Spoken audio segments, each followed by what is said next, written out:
Hey guys, what's up? It's Lewis from the DIY Fellow channel. So today I'm going to be making a video of the 10 steps that it took me to paint my grille for my car. Basically I have a 2006 Chrysler 300. Going to give it a facelift. Going to start off with a grille. Purchased a grille from griptuning.com. Very nice grille, clean lines, like I like it basically. So what they do, they go ahead and send you the grille primed. But even there in the instructions, it says that you should sand and prime before, basically get it ready for paint. So you have the option of taking it to a body shop.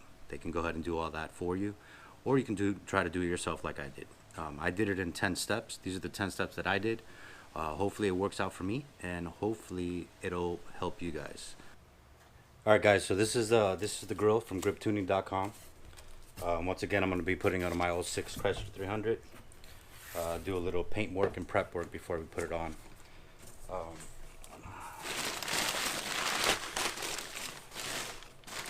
Comes pretty packaged, pretty well. Got some hardware and stuff here. Alright, so this is it. It's going to look really nice when it's color matched to the car. So as you can tell, it does come pretty much primed already. But I'm going to go ahead and take you through the 10 steps to get it prepped for paint. And it's a do-it-yourself project. It's not that difficult. Alright guys, so the first step is basically to clean it. You can clean it with a mild dish soap, or what I elected to use was a little bit of simple green. I mixed up, put it in a little bottle. You guys know the deal. You just, spray, right, and just wipe down. Doesn't take much. You just want to make sure that there's no grease left behind, so when you sand and you prime and you paint, everything comes out perfect. Alright, so the next step basically is to sand it. Sand it down a little bit, make the surface rough. It is plastic, so I got some 320 grit sandpaper, and all you want to do is roughen up the surface a little bit. You don't want to go deep and put gouges in there, but you just want to roughen up the surface. I like to go in a little circular action and just go through the whole grill, roughing it up a little bit. And this is gonna assure that that the actual primer is gonna stick on there. So yeah, so step number 2 is to go ahead and sand it down with some 320. And I'll be back with you guys in about 10 minutes probably. Alright guys, so went ahead and sanded the surface to go ahead and prime it again. So it's nice and sanded. What I'm going to do now is I'm going to go ahead and actually clean it again. And I'm going to use what is called prep solvent. P-R-E-P, solvent, prep solvent. Just go ahead and spray some of this on here. You want to dust it off first before you put this stuff on there. And simple. Once again, you're just cleaning it off. This will get rid of all the oils. Make sure there's no oils on there or anything like that. So prep solvent is the next step. So I'll be back with you in about 5 minutes. Alright guys, so I just finished cleaning it with a prep solvent. Everything is nice and clean, nice and dry. The next step is going to be putting 2 coats of an adhesion promoter.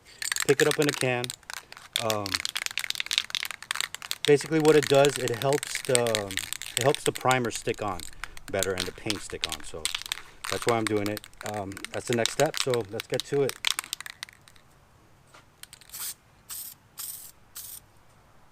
Alright guys, we're moving on to step number 5, which is basically applying the primer. Right before you apply the primer, you want to go ahead and clean it with the prep solvent really quick, let it dry really good. So let me explain to you what I got going on over here. It's really windy by my house, and I really want to get this done as soon as possible, so just took a little cardboard box, and what I did is took a piece of pallet wood, drilled a couple holes, being held up by some copper wire, and then It's actually, there's a screw back here, put a screw here and a screw there. That's not going to affect it. Hung it up. And this is my spray booth, I guess you could say. I MacGyvered it pretty much. I kind of do that sometimes, but I think it'll work. The only thing that I see I might have a little bit of an issue is on the sides, right, and getting on the bottom. But if I have something here that I could hold, I could spray under real quick, no problem. And the sides, I could hit up outside of the box. You're really not going to see the sides that much. So yeah, this is my MacGyvered spray booth, and let's move on. Number 5.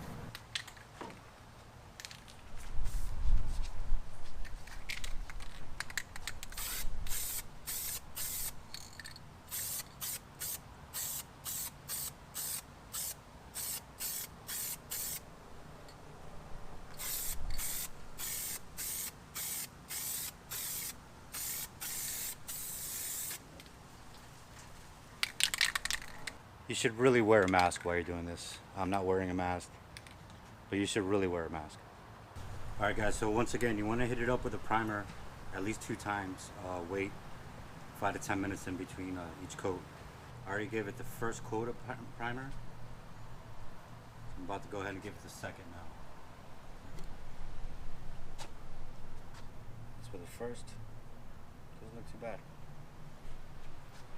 Alright guys, so this is a second coat primer. Step 5.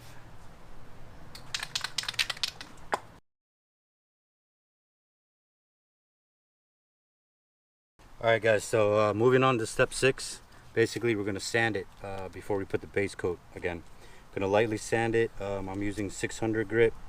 Lightly sand and get ready for the base coat. So same thing.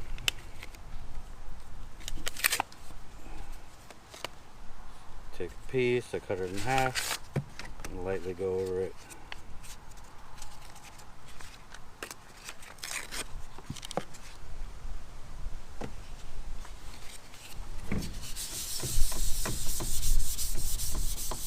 Alright guys, so basically the next step is step number 7. Before moving on to step number 7, make sure after you sand it, make sure you go ahead and clean it with a little bit of the prep solvent. Not too much, just wipe everything up, make sure it's not dusty or anything like that. And yeah, step number 7, put the first coat of the base coat. You're probably going to put around 3 coats and wait. I'm going to wait probably 10 minutes in between each coat, just to make sure everything is nice and dry and ready to go. All right, so I'm going to put the first coat right now. Use a mask. I'm going to use a mask this time.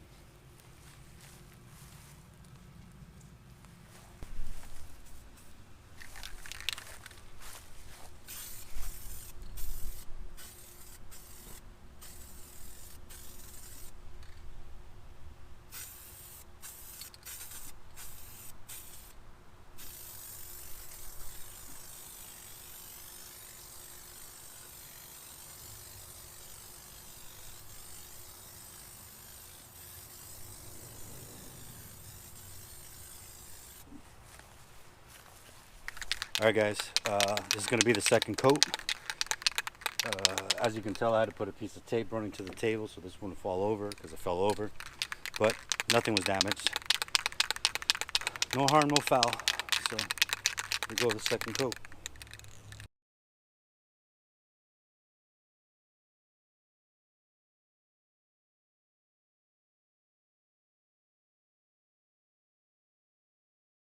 Third and final coat, hopefully. It's going on there really nice. I'm really excited. It looks really good. So here we go.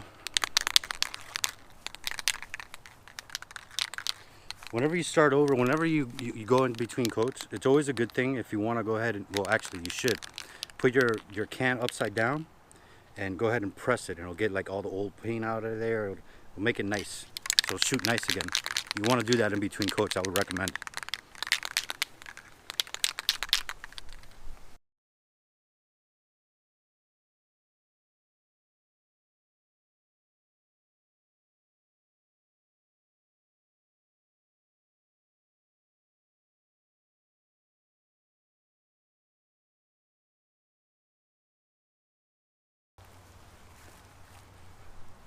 Alright guys, so step number 8 is basically I actually put four coats of the base coat on here. I'm pretty happy with the coverage. So now we're gonna go ahead and hit it up with a tack cloth. So I'm using this Rust-Oleum tack cloth. Basically with a tack cloth, it removes dust, fine particles, you know, whatever. I mean, I'm outside, so I'm trying to keep it as concentrated as possible in reference to what's getting on here, but you know, stuff's getting on here. So this tack cloth is going to go ahead and take everything off, basically, and you're going to do this before you put your clear coat on. So let's take this bad boy out, see what this is like. And I believe you're supposed to go like in one direction using a tack cloth, if I'm not mistaken. That's what I'm seeing from what I've heard. So yeah.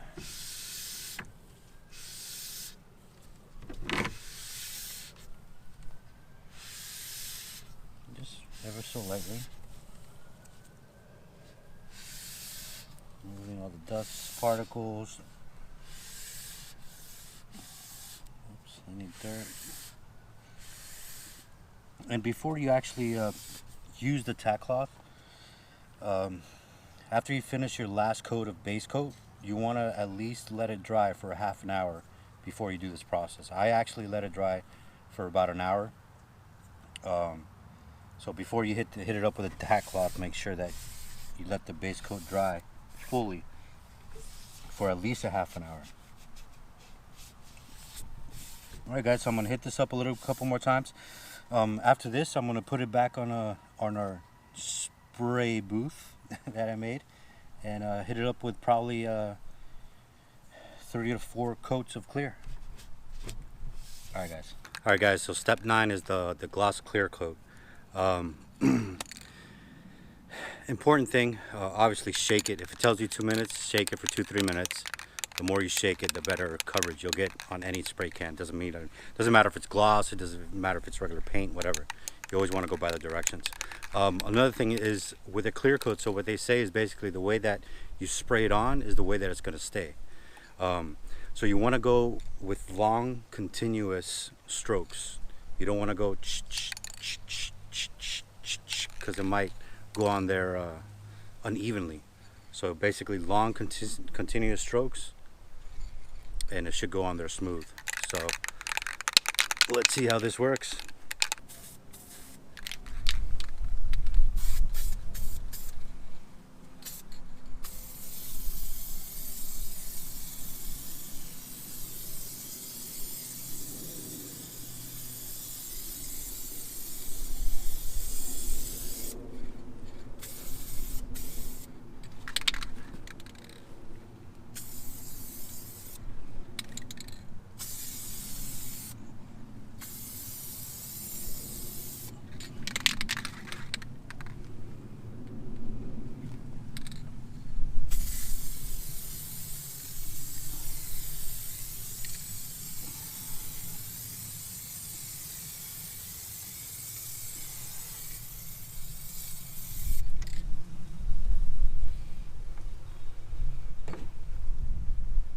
Best spray booth ever.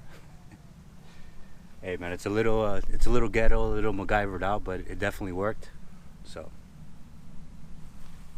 all right, that's the first coat. So a couple things about the clear coat. In between coats, you want to wait at least 15 minutes or longer, it says. So about 15 minutes in between coats, 3 or 4 coats, but it's gonna be worth it. All right guys, about to hit it up with a second coat of clear. Unfortunately, I'm losing a little bit of light, at least for the GoPro, but it's a great time to go ahead and shoot the clear. There's no wind out here. It's really good.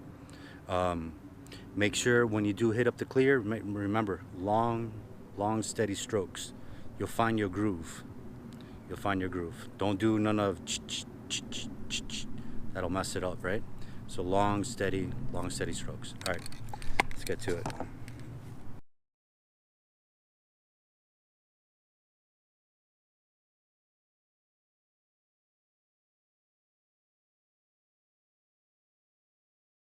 All right, guys, so the last step, step number 10, basically grab a cold one, open it up, and enjoy your work.